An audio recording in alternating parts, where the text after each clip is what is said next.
What really happened to Sodom and Gomorrah? And what truly caused the extinction of the dinosaurs? How did they disappear from the world? These are the questions we will discuss in this video. But before we begin, please don't forget to subscribe to our channel so you can stay updated with our latest videos. Now, let us begin.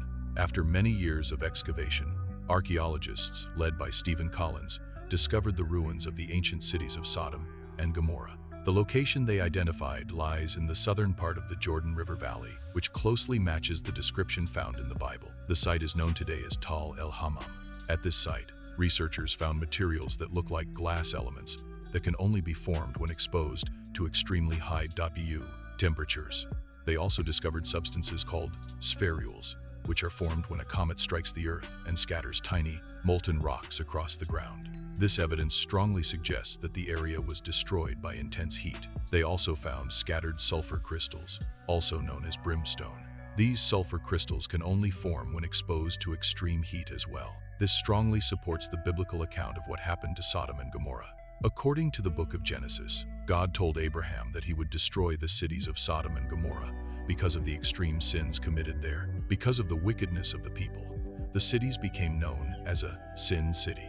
Abraham, who was considered a friend of God, pleaded with him.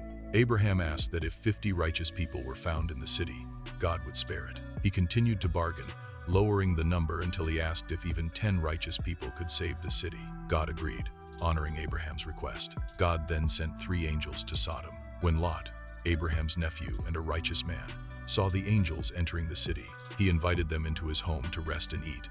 Inside the house, the angels explained to Lot what God was about to do and warned him to prepare. They told him to gather his wife and children and leave the city before dawn. While they were speaking, a violent crowd gathered outside Lot's house, pounding on the door. When Lot opened it, the men of Sodom demanded that he hand over the visitors so they could commit immoral acts with them, not knowing they were angels. The crowd became more aggressive and began to break down the door.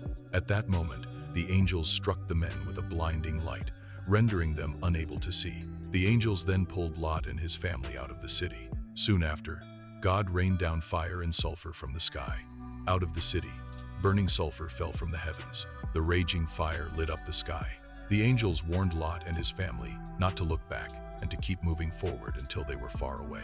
However, Lot's wife disobeyed and looked back, and she was turned into a pillar of salt. Thus, Sodom and Gomorrah were completely destroyed by fire, reduced to ashes. Lot and his family escaped and lived their lives in fear and obedience to God. Sodom, Gomorrah, and all their inhabitants were wiped out, disappearing under the wrath of God. Here we can clearly see the power of God, and interestingly, the destruction of Sodom and Gomorrah bears similarities to how the dinosaurs disappeared. Now let us look at the story of how the dinosaurs became extinct. Countless dinosaur bones and skeletons have been discovered around the world, proving that dinosaurs once lived on Earth approximately 200 million years ago. Among the species that vanished were Triceratops, Stegosaurus, Tyrannosaurus rex, Ichthyosaurus, and Plesiosaurus, as well as flying dinosaurs known as pterodactyls. Dinosaurs lived across 3 major periods: the Triassic era, the Jurassic era, and the Cretaceous era. During this time, Earth's landmass was once a single supercontinent known as Pangaea. Thousands of dinosaurs roamed across the planet. But how did they all disappear? One major explanation is the Alvarez hypothesis, named after scientists Luis and Walter Alvarez. In 1980, they proposed that a massive asteroid, possibly the size of a mountain, struck the Earth from outer space, drastically altering the planet's climate. Their evidence included unusually high levels of the metal iridium found in the Yucatan Peninsula in Mexico. Scientists later identified a massive impact crater measuring about 93 miles wide, showing how powerful the collision was. This crater is known as the Chicxulub crater, which perfectly matches the timeline of the dinosaurs' extinction during the Cretaceous era. In 2016, archaeologists conducted further drilling at the Chicxulub crater and confirmed its depth and scale.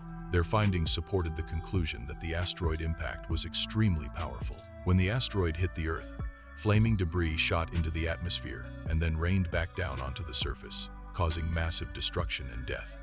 Very similar to what happened in Sodom and Gomorrah, though on a much larger scale. Another theory suggests that massive volcanic eruptions occurred in what is now India, in a region called the Deccan Traps, one of the largest volcanic areas on Earth. Scientists believe that during the Cretaceous period, These eruptions released enormous amounts of lava and gases, slowly killing off the dinosaurs. Regardless of which theory is correct, the result remains the same: the dinosaurs disappeared. Now the question is, was the extinction of the dinosaurs merely an accident, or was it planned?